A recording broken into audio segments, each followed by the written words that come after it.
વિદ્યાર્થી મિત્રો, લક્ષ સ્કૂલ ઓફ સાયન્સ બામણમાં ઓનમાં ફરી એકવાર આપણું સ્વાગત છે.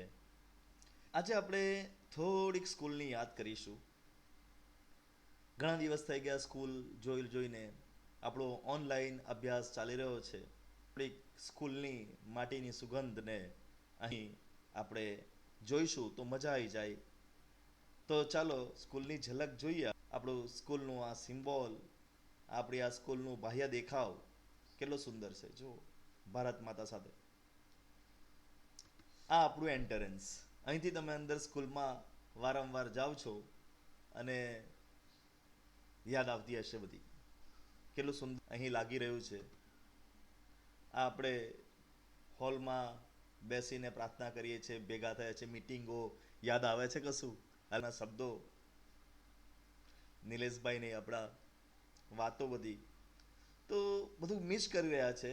તો થોડુંક આજે આપણે એને દિલથી યાદ કરી લઈએ એવી ઈચ્છા થઈ. જાત જાતની એક્ટિવિટીઓ આપણે કરીએ છીએ. આ બધું ખૂબ જ યાદ આવતું હશે. પ્રવાસો હવે તો આ વર્ષે ભૂલી જવાનું છે. આ બધું રમતો સ્કૂલને આ રીતે આપણે યાદ કરીએ અને પછી ભણીએ તો મજા આવશે. આપણે વિદ્યાર્થી મિત્રો, લક્ષ સ્કૂલ ઓફ સાયન્સ બામણમાં ફરીવાર રસાયણ વિજ્ઞાનની દુનિયામાં સ્વાગત કરે છે. અને હવે આપણે આ લેસનના અંતિમ અધ્યાય એટલે કે નંબર 1ના છેલ્લા અધ્યાય વિદ્યુતીય ગુણધર્મ તરફ આગળ વધી રહ્યા છીએ. ઘન પદાર્થોના વિદ્યુતીય ગુણધર્મ આપણે અલગ અલગ રીતે બતાવી શકીએ છીએ. તમે જાણો જ છો, ઘન પદાર્થ છે એટલે વિદ્યુતના વાહક હોઈ શકે, અથવા અર્ધવાહક હોઈ શકે. પરંતુ અહીંયા આપણા પાસે મુશ્કેલી એ છે કે આપણે કોને વાહક કહેવું જોઈએ, કોને અર્ધવાહક કહેવું જોઈએ, કોને અવાહક તરીકે ઓળખીએ. તો ડિયર સ્ટુડન્ટ્સ, ઘન પદાર્થો વિદ્યુત વાહકતાનો આશ્ચર્યજનક ગાળો કરે છે. એટલે કે ટોટલ 27 ક્રમનો ગાળો તમને જોવા મળે છે. આ બહુ મોટો કહેવાય. 10⁻27 10⁻27 એટલે 10⁻27 મીંડા એટલો મોટો ગાળો છે એ લોકો પાસે અવાહક રહેવાનો, અર્ધવાહક રહેવાનો. ઓકે, 10⁻20 થી 10⁻7 મીટર ઇન્વર્સ જેટલી હોય છે. ક્યાંથી ચાલુ થાય છે? તો વાહકતાનો ક્રમ વિદ્યાર્થી મિત્રો 10⁻20 થી અને ક્યાં સુધી? 10⁻7. તો આ બહુ મોટો ગાળો કહેવાય. આમ ઘન પદાર્થોની તેની વાહકતાના આધારે 3 પ્રકારમાં વર્ગીકૃત કરી શકાય છે. હવે 3 પ્રકાર કયા? તો તમે બધા જાણો છો વાહકો. જે 10⁻4 થી 10⁻7 ઓમ ઇન્વર્સ મીટર ઇન્વર્સના ધરાવતા હોય એ બધા જ પદાર્થો વાહક પદાર્થો છે. મતલબ એ લોકોની વાહકતા વધારે હોવાના કારણે એ લોકો પોતાનામાંથી ઇલેક્ટ્રોનને સથી પ્રસાર કરી શકે છે અને તેથી તેઓ સારા વાહકો હોય છે. ધાતુઓની વાહકતાનો ક્રમ 10⁻7 છે, ખૂબ જ મોટો છે. આમ ધાતુઓ શું વાહકો છે? તો ધાતુઓની વાહકતાનો ક્રમ કેટલો છે? 10⁻7 ઓમ ઇન્વર્સ મીટર ઇન્વર્સ જેટલો હોય છે અને તેઓ સુવાહક હોય છે. વાહકો આ એવા ઘન પદાર્થો છે જેમની વાહકતા ઓછી એટલે કે 10⁻20 થી 10⁻10 ઇન્વર્સ મીટર ઇન્વર્સના ગાળામાં હોય છે. એટલે મહત્તમ ગાળો 10⁻7 નો હતો તે ધાતુઓ ધરાવે છે અને ન્યૂનતમ ઘાત 10⁻20 છે જે અવાહકો છે અને એ મોટા ભાગે રબર, પ્લાસ્ટિક, લાકડા જેવી વસ્તુઓ ધરાવતી હોય છે. અર્ધવાહકો હવે છે કોના કોના વચ્ચે?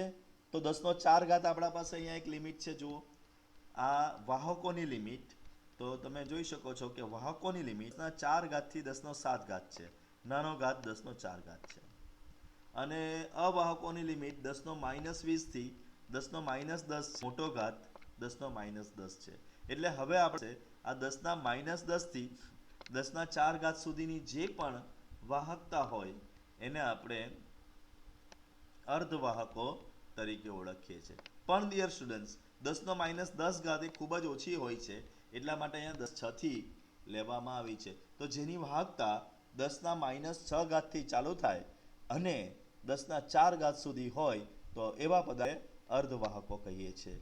તો વાહકતાને લઈને આપણા પાસે 3 કેટેગરીમાં મૂકવામાં આવે છે: વાહકો, અવાહકો અને અર્ધવાહકો. Dear student, same to same આવો જ પ્રશ્ન લેસન નંબર 3, જેમાં વાહકો, અવાહકો અને અર્ધવાહકોના બદલે શબ્દ વાપરેલો છે વીજવાહકો, વીજના અવાહકો અને વીજના અર્ધવાહકો. ડિયર સ્ટુડન્ટ્સ, યાદ રહે, વાહકોની વ્યાખ્યા વાહકતા પર આધારિત છે અને વીજવાહકોની વ્યાખ્યા અવરોધકતા પર આધારિત છે. બેમાં કન્ફ્યુઝ થવાનું નથી. તો તમને એવું કન્ફ્યુઝન થશે કે એકમાં વાહકતા ઉપરથી વ્યાખ્યા બનાવી અને બીજા બંને સેમ જ છે. જો કે વ્યાખ્યામાં કોઈ ફરક નથી, પરંતુ શબ્દ જુદા જુદા વપરાય, વાપર્યા જ છે શબ્દ જુદા જુદા. એટલે લેસન નંબર 1 માંથી પ્રશ્ન પૂછાય તો અલગ છે, લેસન નંબર 3 માંથી પ્રશ્ન અલગ છે. લેસન નંબર 1 નો પ્રશ્ન આપણા પાસે વાહકો, અવાહકો, અર્ધવાહકો એવો શબ્દ વાપર્યો છે. લેસન નંબર 3 માં આ શબ્દો બદલાઈ ગયા છે અને આ શબ્દો વાપરવામાં આવ્યા છે વીજવાહકો, વીજના અર્ધવાહકો અને વીજના સુવાહકો, અવાહકો. તો આ વસ્તુ તમારે ધ્યાનમાં રાખવા. તો વાહકતાને અનુલક્ષીને વાહકો, અવાહકો, અર્ધવાહકો. 10⁴ થી 10⁷ સુધી વાહકો, 10⁻20 થી 10⁻10 સુધી અવાહકો અને 10⁻4 સુધી ના જે કેટેગરી આવે છે એ અર્ધવાહકોની કેટેગરી છે. તો આશા રાખું છું આ વાત તમને મગજમાં ઉતરી. તો વિદ્યુતીય ગુણધર્મમાં આપણે પહેલા વાહકોનો અભ્યાસ કર્યો. હવે એમાં વાહકતા કેવી રીતે અને ક્યાં કામ લાગે છે એ જોવાનો આપણો હવે વારો છે. તો ડિયર સ્ટુડન્ટ્સ, ધાતુઓમાં વિદ્યુતનું વહન. વિદ્યુતનું વહન ઇલેક્ટ્રોન અથવા આયનોની હિલચાલ મારફતે કરે છે. બધાને ખબર છે કે આયનોનું મૂવમેન્ટ થાય એ પ્રમાણે કોઈ પણ વાહકની અંદર અથવા ઇલેક્ટ્રોનનું મૂવમેન્ટના હિસાબે આપણે તેની વાહકતાને નક્કી કરતા હોઈએ છીએ. ધાત્વિય વાહકોને પ્રથમ વિભાગમાં અને વિદ્યુત વિભાજને બીજા વિભાગમાં સમાવેશ થાય છે. જો ધાત્વિક વાહકો છે ઇલેક્ટ્રોન દ્વારા કરે છે અને જે આપણા પાસે વિદ્યુત વિભાજ્ય છે એ આયનો દ્વારા પોતામાં રહેલા વિદ્યુતભારનું કરે છે અને તેથી તેઓ વાહક છે. ધાતુઓ ઘન તેમજ પીગલિત અવસ્થામાં વિદ્યુતનું વહન કરે છે. આપણે બધા જ જાણીએ છીએ ધાતુઓની વાહકતા પ્રતિ પરમાણુ મળતા ઇલેક્ટ્રોનની સંખ્યા પર આધાર રાખે. જેટલા ઇલેક્ટ્રોનની સંખ્યા વધારે, વાહકતા વધારે. ધાતુ પરમાણુની પરમાણ્વીય કક્ષકો, આણ્વીય કક્ષકો રચે છે જેમની ઉર્જા એકબીજાને એટલી નજીક હોય છે કે જેથી પટની રચના કરે છે. તો હવે આપણે સમજીએ આ શું કહેવા માંગે. ધાતુઓ પરમાણ્વીય કક્ષકો અને આણ્વીય કક્ષકો રચે છે. તો આ એક પરમાણ્વીય કક્ષક અને તેના નીચે આપણે એમ લખી શકીએ આણ્વીય કક્ષક. આ એકબીજા ઉપર ખૂબ જ નજીક હોય છે અને આ રીતે આપણા પાસે પટ. આ પટ જે ઉપરનો પટ છે અને બીજો નીચેનો પટ છે. નીચેનો પટને આપણે એવું નામ આપીએ છીએ સંયોજકતા પટ અને ઉપરના પટને આપણે નામ આપીએ છીએ વાહકતા પટ. તો આપણા પાસે બે પ્રકારના પટો રહેલા છે. કયા કયા બે પ્રકારો છે? એક છે સંયોજકતા પટ અને બીજો છે વાહકતા પટ. ઓકે, વાહકતા પટ કયો છે? આ જે ઉપરનો પટ છે એને વાહક કહેવાય છે અને જે નીચેનો પટ છે એને સંયોજકતા પટ કહેવાય છે. તો આટલી આપણી સામાન્ય જ્ઞાનની વાતો રહેવી જોઈએ. તો જો આ પટ અસંતઃ ભરાયેલા હોય અથવા તે ઊંચી ઉર્જા વાળા નહીં રોકાયેલા વાહકતા પટ સાથે વ્યાપ્ત થયેલા થાય તો ઇલેક્ટ્રોન સરળતાથી લાગુ વિદ્યુત ક્ષેત્ર હેઠળ વહે છે અને ધાતુ વાહકોને વાહકતા દર્શાવે છે. જો આ બે એકબીજા ઉપર પ્રતિસ્થાપિત કર્યા છે, મેં અહીંયા જોઈ શકો છો, આ એકબીજા ઉપર શું થયા છે? પ્રતિસ્થાપિત થયા છે. પ્રતિસ્થાપિત થવાના કારણથી આ પ્રતિસ્થા એટલે અહીંયા ઇલેક્ટ્રોન આરામથી આમાં ઉપર જઈ શકે છે. માટે સંયોજકતા વાહકતા પટમાં આરામથી ઇલેક્ટ્રોન આ કામ ધાતુઓમાં હોય છે. બરાબર, વાહકતા પટ છે એની ઉર્જા ઓછી હોય છે શકે છે. ઓકે, આ મારી સમજૂતી છે. હવે કેવી રીતે આપી છે એને આપણે જોઈશું. આકૃતિ જોઈશું. તો એ ધાતુઓની વાહકતા. તો ધાતુઓ તમે એ ધાતુઓ અને અવાહકો આ બે વચ્ચે ધાતુઓની વિશે પહેલા ચર્ચા કરીશું. તો અહીં તમે શકો છો કે આ ધાતુઓમાં અસંતઃ ભરાયેલો પટ, બરાબર, અને આ સંમિશ્રિત પટ છે. ભાગમાં સંમિશ્રિત થયેલો હોય, અહીંયાથી ઇલેક્ટ્રોન આરામથી ઉપર જાય છે અને વાહકતા આપણને મળે છે. વસ્તુ પટ દ્વારા દર્શાવી શકાય છે. તો આ હતી આપણા પાસે વાહક.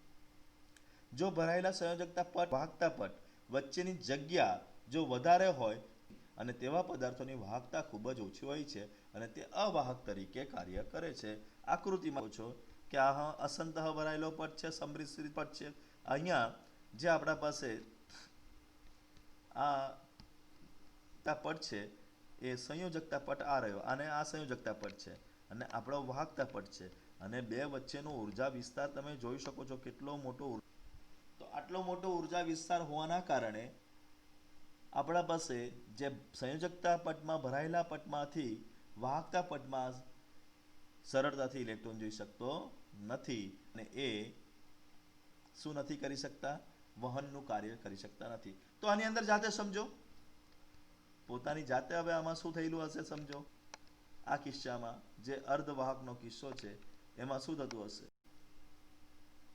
તો અર્ધવાહકનો જે કિસ્સો છે એની અંદર જાતે વિચારતા તમને ખબર પડશે કે આ શક્તિ ગેપ, જે ઉર્જા ગેપ છે, જે નિષેધ વિસ્તાર છે, આ નિષેધ વિસ્તારનો છે. એટલે જો અહીં રહેલા ઇલેક્ટ્રોનને જો આપણે યોગ્ય ઉર્જા આપીએ તે યોગ્ય ઉર્જાના હિસાબે પોતાના સ્થાન પરથી વાહકતા પટમાં, ખાલી પટમાં જઈ શકશે અને વહન કરી શકશે. તો ડિયર સ્ટુડન્ટ્સ, એના વિચારી શકીએ કે અર્ધવાહકોને જો ગરમ કરવામાં આવે, એને ઉર્જા આપવામાં આવે તો એ લોકો વાહક તરીકે કાર્ય શકે છે. એટલે અહીં નોંધ લેજો કે જો ધાતુ પદાર્થો છે, વાહક પદાર્થો છે, એમને જો ગરમ કરવામાં આવે તો તેમની વાહકતા ઘટે છે, પરંતુ જે અર્ધધાતુ પદાર્થો છે, જે અર્ધવાહકો છે, એમને જો ગરમ કરવામાં આવે તો એમની વાહકતામાં વધારો થાય. ધાતુ ગરમ કરીએ વાહકતા ઘટે, અર્ધધાતુ ગરમ કરીએ વાહકતા વધે. ઓકે, એટલે જેની વાહકતા છે ગરમ કરતા વાહકતા ઘટશે, પણ જેની અર્ધવાહકતા છે એને ગરમ કરતા વાહકતા વધશે. તો આ શબ્દો તમારે આ વસ્તુ ધ્યાન રાખવાનું. હવે પરીક્ષામાં તમને એમ પૂછાય કે પટ્ટ સિદ્ધાંત સમજાવો, તો પટ્ટ સિદ્ધાંત સમજાવો તો તમે આ લખી શકો છો. આ તમારો પટ્ટ સિદ્ધાંત છે. પટ્ટ સિદ્ધાંત અનુસાર દરેક પદાર્થોને બે પટ રહેલા હોય છે. કયા કયા બે પટ રહેલા હોય છે? એક સંયોજકતા પટ જે ભરાયેલો વિસ્તાર છે અને બીજો વાહકતા પટ જે વધારે ભરાયેલો નથી. જો સંયોજકતા પટ અને વાહકતા પટ વચ્ચેના વિસ્તારને શું કહેવામાં આવે છે? ગેપ તરીકે ઓળખવામાં આવે છે. ધાતુઓમાં ઉર્જા ગેપ જોવા મળતો નથી. વાહકતા પટ અને સંયોજકતા પટ સંમિશ્રિત પટ હોય છે, જ્યારે અવાહકોમાં ખાલી પટ અને ભરાયેલા પટ વચ્ચે ખૂબ જ મોટો વિસ્તાર હોય છે, જેને ઉર્જા વિસ્તાર તરીકે ઓળખવામાં આવે છે. જે ભરાયેલા પટમાંથી આ વાહક પટમાં વિસ્તાર ઇલેક્ટ્રોન જઈ શકતા નથી અને તેથી તે વિદ્યુતનું વહન કરી શકતું. ત્યારે અર્ધધાતુના કિસ્સામાં એનાથી ઉલટું જોવા મળે છે. શું ઉલટું જોવા મળે છે? તો અર્ધધાતુના કિસ્સામાં આપણને જોવા મળે છે જો તેને ગરમ કરવામાં આવે તો ઇલેક્ટ્રોનને એટલી ઉર્જા મળી જાય છે કે જે પોતાના શક્તિ ગેપને કૂદીને વાહકતા પટમાં જતો રહે છે, વાહકતામાં વધારો થાય છે.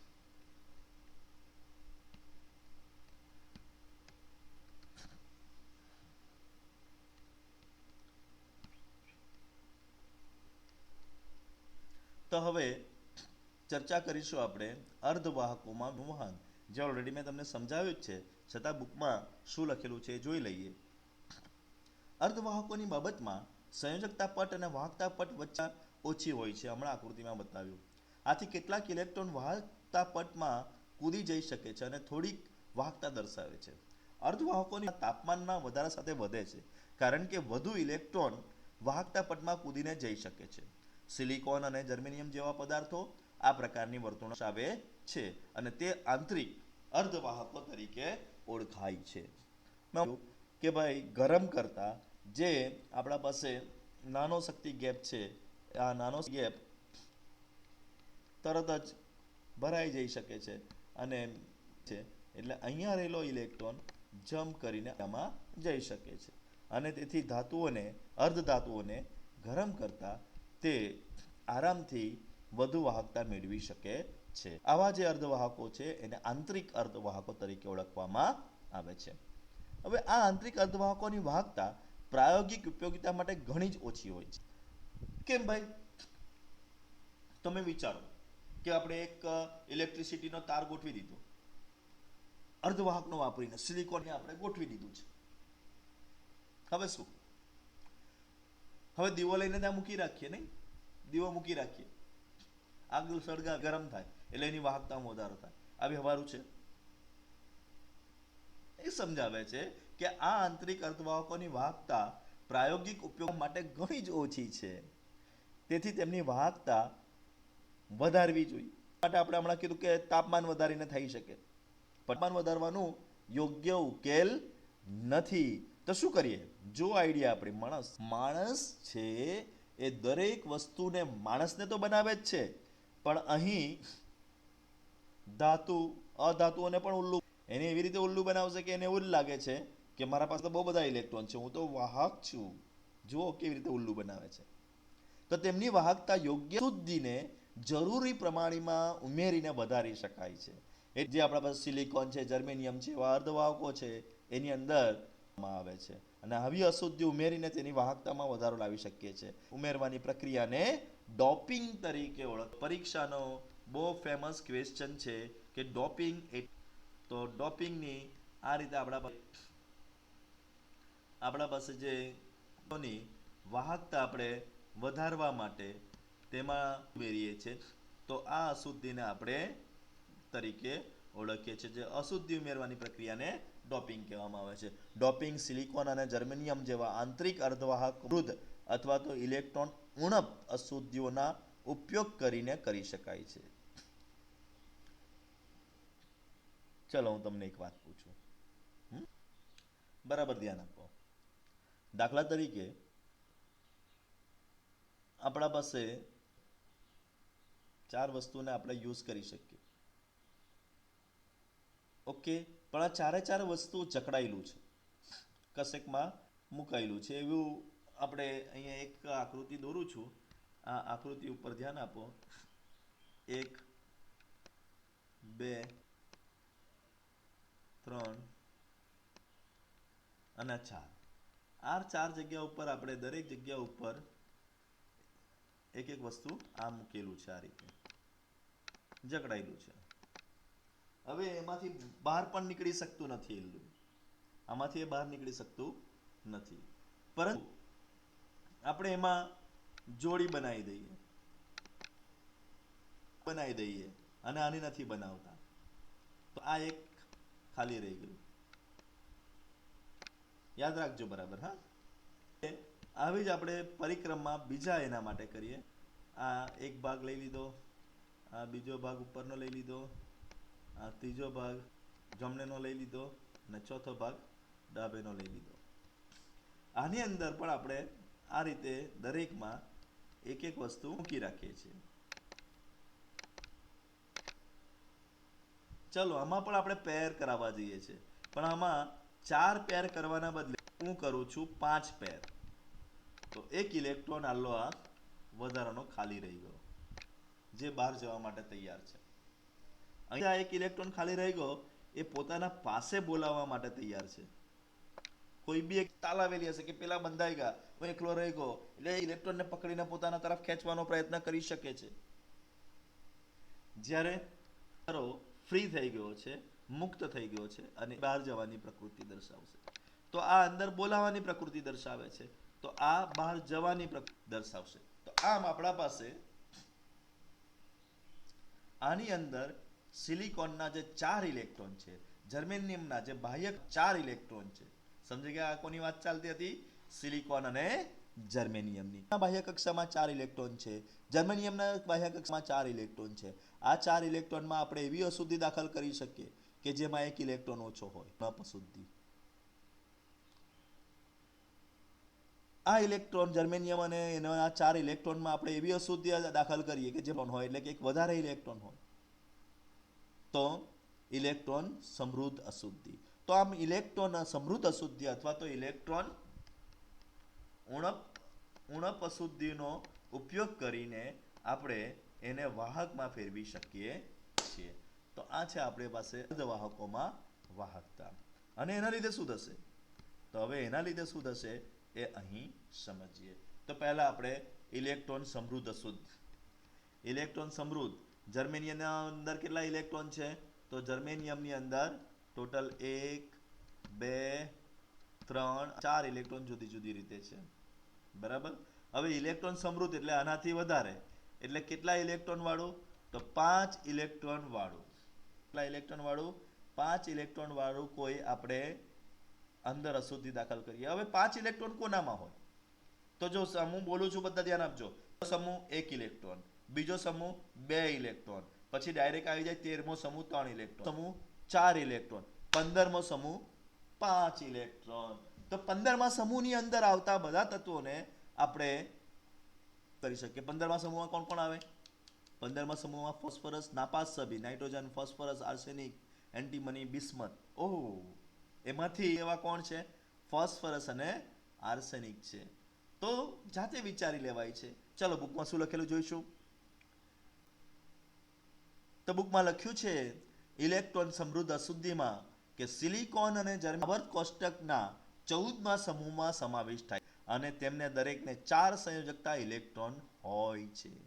તેમના સ્ફટિકમાં દરેક પરમાણુ 4 સહસંયોજક બંધ પડોશી બનાવે છે, જે આકૃતિ આ છે.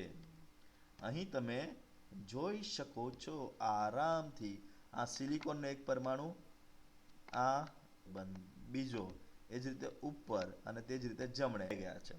જે મેં તમને આકૃતિ આવી રીતે પૂછ્યું છે કે ભાઈ એક આ બાજુ, બીજો ઉપર બાજુ, ત્રીજો અને ચોથો જમણી બાજુ. આમ દરેક ભરાયેલા છે. આમ આનો ઇલેક્ટ્રોન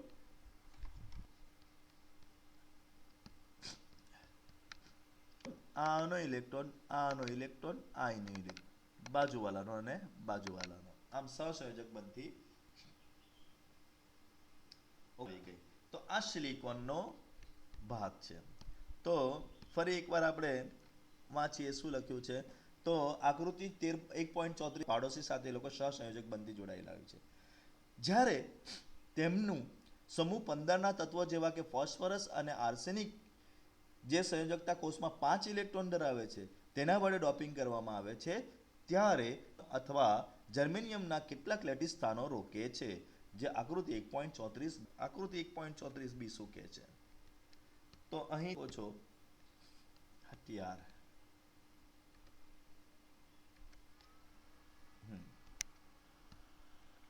કે જે અહીં 5 ઇલેક્ટ્રોન છે આર્સેનિકની અશુદ્ધિ બધે કોણ છે? આ સિલિકોન સિલિકોન સિલિકોન સિલિકોન. આ સિલિકોનના વચ્ચે આપણે આર્સેનિકની કેટલા ઇલેક્ટ્રોન હોય છે?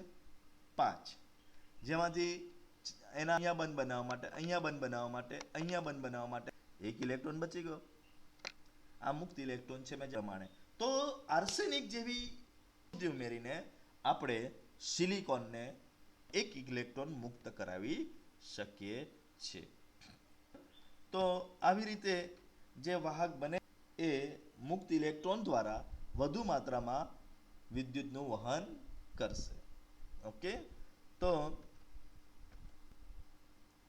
આગળ વાંચીએ. 5માંથી 4 ઇલેક્ટ્રોન સિલિકોનના 4 પડોશી પરમાણુ સાથે સહસંયોજક બંધ બનાવવામાં વપરાય છે.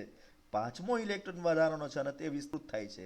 આ વિસ્તારીકૃત ઇલેક્ટ્રોન ડોપ કરેલા સિલિકોન અથવા જર્મેનિયમની વાહકતા વધારે છે. અહીં વાહકતા વધારો ઋણ વિદ્યુત ઇલેક્ટ્રોનને કારણે હોય છે. તેથી જ ઇલેક્ટ્રોન સમૃદ્ધ અશુદ્ધિઓ સાથે ડોપ કરેલા સિલિકોન એટલે કે N પ્રકારના અર્ધવાહકો તરીકે ઓળખાય છે.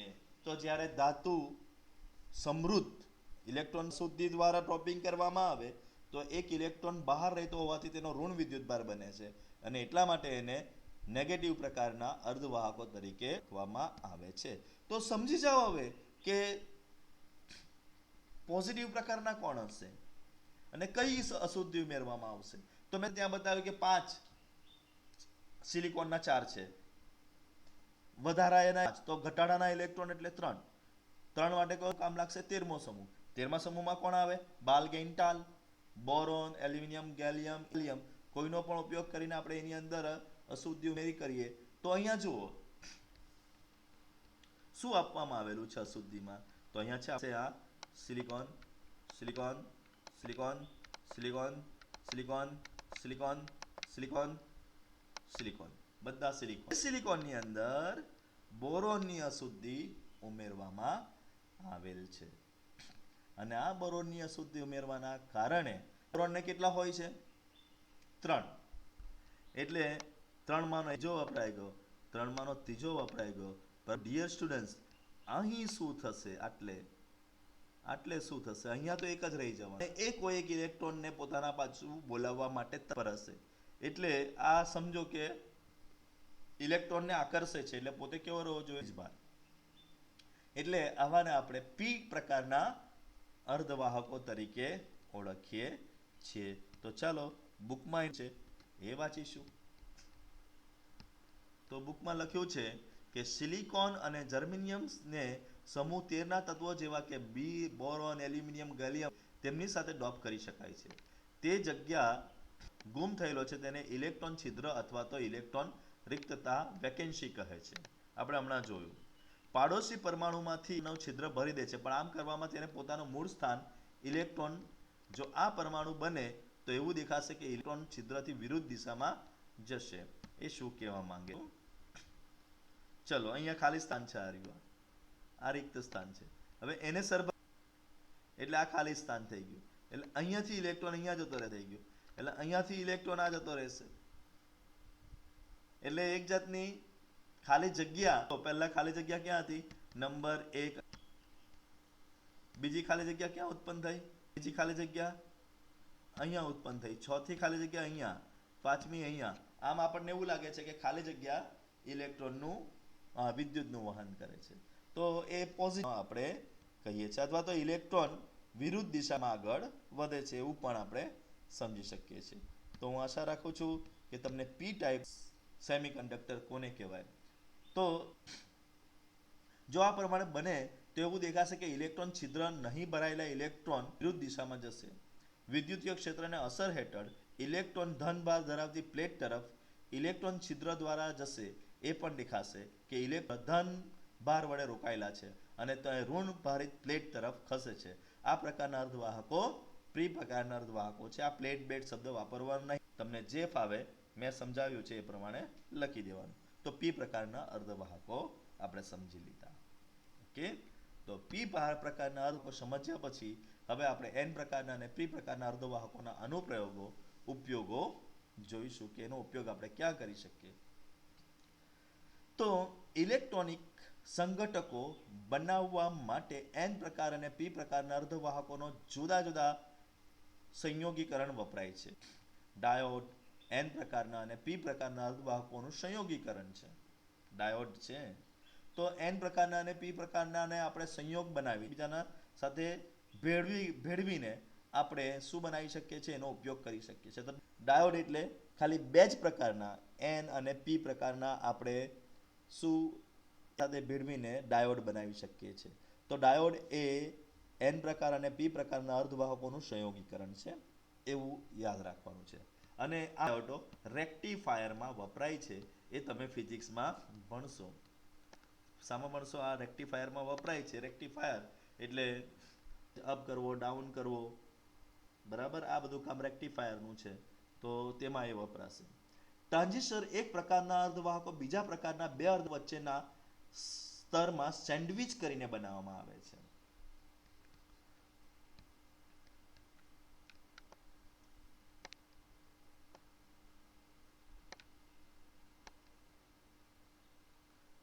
આની અંદર સપોઝ કે આપણે અહીંયા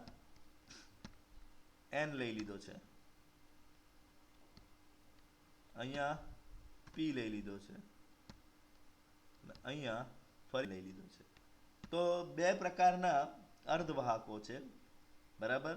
તેમાં એક જ પ્રકારના અર્ધવાહક વચ્ચે બીજા પ્રકારનું વાહક શું કરેલું હોય છે, સેન્ડવિચ કરેલું હોય છે. આને એનપીએન, આ મેં બતાવ્યું એનપીએન છે, એ રીતે એનપીએન પીએનપી પ્રકારના ટ્રાન્ઝિસ્ટર રેડિયો અથવા રેડિયો સિગ્નલને પારખવા અથવા એમ્પ્લિફાય કરવા માટે આપણે આ ટ્રાન્ઝિસ્ટરને વાપરી શકીએ છીએ. સૌર કોષ એટલે કે સોલાર સેલ એક કાર્યક્ષમ ફોટોડાયોડ જ છે. તો સોલાર સેલ પણ ફોટોડાયોડ જ છે, જે ઉર્જાને વિદ્યુતીય ઉર્જામાં ફેરવવામાં મદદ કરે છે. તો પ્રકાશીય ઉર્જા વિદ્યુતીય ઉર્જામાં કોના દ્વારા ફેરવાય છે? સૌર કોષ, જે શું છે, એક જાત ડાયોડ છે.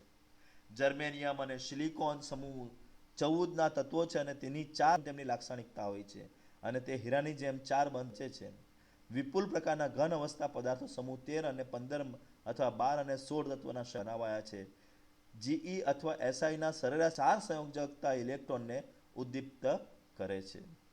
તો આ એવું કહેવા માંગે છે કે સિલિકોન અને જર્મેનિયમ 14મા સમૂહના તત્વો છે. 14મા સમૂહના તત્વો હોવાના કારણે એ લોકો પાસે 4 ઇલેક્ટ્રોન છે, જે હીરાની જેમ એક બંધાયેલા હોય છે. ઓકે, હવે તેમાં 13મો સમૂહ, 15મો સમૂહ, 12મો સમૂહ કે 16મો સમૂહની અશુદ્ધિ લખીને આપણે જોઈતા ઇલેક્ટ્રોનવાળા શું શકે છે, પદાર્થો બનાવી શકે છે. સમૂહ 13 અને 15 વિશિષ્ટ સંયોજનો આઈએનએસબી, એએલપી અને જીએએસ છે. ગેલેરિયમ આર્સેનાઇડ જીએએસ પણ આપણા પાસે ખૂબ જ અર્ધવાહક, ખૂબ જ જડનો ઉપયોગ ક્યાં થાય છે, અહીંયા આપણે જોઈશું. તે એકબીજા સાથે ઇન્ડિયમ અને એસબી જોડીને, ફોસ્ફરસ જોડીને ગેલિયમ અને આર્સેનિક વાહકો બનાવી શકીએ છીએ, જેમાં ગેલિયમ અને આર્સેનાઇડ જીએએસ અર્ધવાહકો તરત જ માઇક્રો સેકન્ડની અંદર એ રિટર્નમાં આપવાના છે. અને તેમણે અર્ધવાહકો સાધનોની ડિઝાઇનમાં ક્રાંતિ સર્જી છે. એટલા માટે જ તમે રીલો એટલે ડીવી ચાલુ થઈ જાય. આ બધું શું છે? આના ઉપર આધારિત છે. ડીએસ, સીડીએસસી અને એચજીટી સમૂહ 12 અને 16 સંયોજનના ઉદાહરણ. આ સંયોજનોમાં બંધ સંપૂર્ણ સહસંયોજક નથી હોતા અને વિદ્યુત ઋણતા ઉપર આધાર રાખે છે. હવે એ લોકો આયનિક બને છે, એટલે એક પોઝિટિવ એ લોકોને ભેગા કરીને આપણે ઘણું બધું કાર્ય કરી શકીએ છીએ. તો આમ ધાતુ 13મા સમૂહ, 12મો સમૂહ અને 16મો સમૂહ, આ બેને મિશ્રણથી ઘણા બધા અર્ધવાહકો બનાવી શકાય છે. એ શીખવું રસપ્રદ છે કે સંકરાંતિ ધાતુ ઓક્સાઇડો વિદ્યુત ગુણધર્મમાં નોંધપાત્ર તફાવત દર્શાવે છે. હવે સંક્રાંતિ ધાતુ તત્વો છે એ આપણે સ્કેનેડિયમ, ટિટાનિયમ, વેનેડિયમ, ક્રોમિયમ, બરાબર. તેના નીચેના 4 જે સિરીઝ છે સંક્રાંતિ ધાતુ તત્વો કહેવાય. અને એ સંક્રાંતિ ધાતુ તત્વો પણ આપણા પાસે નોંધપાત્ર વાહકતામાં ધરાવે છે. દાખલા તરીકે ટીઆઈઓ, CrO2 અને ReO3 ધાતુની જેમ વર્તે. એમાં યાદ રાખજો, ReO3 એટલે રોડિયમ ઓક્સાઇડ, રહેનિયમ. આ રહેનિયમ ઓક્સાઇડની વાહકતા અને દેખાવમાં ધાત્વિય કોપર જેવો હોય છે. તો કોની વાહકતા કોપર જેવી હોય છે? ReO3. રેડિયમ ઓક્સાઇડની કોપર જેવી હોય છે. બીજા કેટલાક ઓક્સાઇડો જેવા કે VO, VO2, VO3 અને TiO3 તાપમાન પર આધારિત ધાત્વિય વાહકતાના ગુણધર્મ ધરાવે છે. તો VO, VO2, VO3 અને TiO3 આ વાહક પણ હોઈ શકે છે અને વાહકતા પણ હોઈ શકે છે. પણ કોના ઉપર ડિપેન્ડ? તાપમાન પર. તાપમાન વધારો, વાહકતા વધી ગઈ. તાપમાન ઘટાડો તો કેટલું મસ્ત. અગર તમારે તાપમાન વધારવાનું છે તો વધારેવાળા કેબલમાં નાખી દો, તાપમાન વધશે. ખાલી તો તમારે સ્વિચ જ દબાવવાની. આ સ્વિચ દબાવી એટલે અવરોધ વધારે હોય એવામાં એ જતો રહ્યો. અવરોધ વધારે છે એટલે તાપમાન વધશે, વાહકતા વધી જશે. આવું બધું. તો આ રીતે આપણે આ વસ્તુ સમજી શકીએ છીએ. હવે લખાણ સંબંધિત પ્રશ્નો છે એ તમારું હોમવર્ક છે. પદાર્થને ગરમ કરવામાં આવે ત્યારે કેવા પ્રકારની સ્થિતિ ઉદ્ભવે છે? તો ગરમ પદાર્થને ગરમ કરવામાં આવે છે ત્યારે બિંદુ ક્ષતિ ઉદ્ભવી શકે છે. તેના લીધે કયા ભૌતિક ગુણધર્મો અસર પામે છે? હવે આ બિંદુ ક્ષતિમાં રિક્ત સ્થાન સ્થિતિ ઉત્પન્ન થાય છે. રિક્ત સ્થિતિના કારણે તેની ઘનતામાં ઘટાડો, વધારો થાય છે. નીચેના સંયોજનોમાં કયા પ્રકારની તત્વ યુગ્મિતીયતા ક્ષતિ દર્શાવે છે? ZnS નાનો છે, બરાબર. એટલે ZnS જે નાનો છે એ કઈ ક્ષતિ દર્શાવશે? આપણે ફ્રેન્કલ ક્ષતિ દર્શાવે છે. એજીબીઆર ક્ષતિ પણ દર્શાવશે અને શોર્ટકી ક્ષતિ પણ દર્શાવશે. આ ધાતુમાં જ્યારે ઊંચી સંયોજકતાવાળા ધન આયન તેમાં અશુદ્ધિ તરીકે દાખલ કરવામાં આવે છે ત્યારે રિક્ત સ્થાનોમાં કેવી રીતે દાખલ થાય છે તે સમજાવો. તો ઊંચી સંયોજકવાળા ધન આયનો એટલે આપણે હમણાં ફોસ્ફરસ અને આર્સેનિકનું ઉદાહરણ લીધું એ લખવાનું. એન ટાઈપના સેમિકન્ડક્ટર બનાવે તે. આયનીય ઘન પદાર્થો જેમને ધાતુ વધારો ક્ષતિને કારણે પરમાણ્વીય રિક્ત છે તે રંગ દર્શાવે છે. યોગ્ય ઉદાહરણ આપીને સમજાવો. એફ કેન્દ્રવાળું લખવાનું. સમૂહ 14ના તત્વ યોગ્ય અશુદ્ધિ દ્વારા ડોપિંગ કરીને એન હમણાં વાત કરી એ. ફેરોમેગ્નેટિક અથવા ફેરીમેગ્નેટિક પદાર્થોમાંથી કયા પદાર્થ સારા કાયમી ચુંબકો બનશે? ફેરોમેગ્નેટિક. કારણ આપવાનું છે તમારે. તો આની સાથે આપણે આ લેસનને સમાપ્ત થયેલું જાહેર કરીએ છીએ.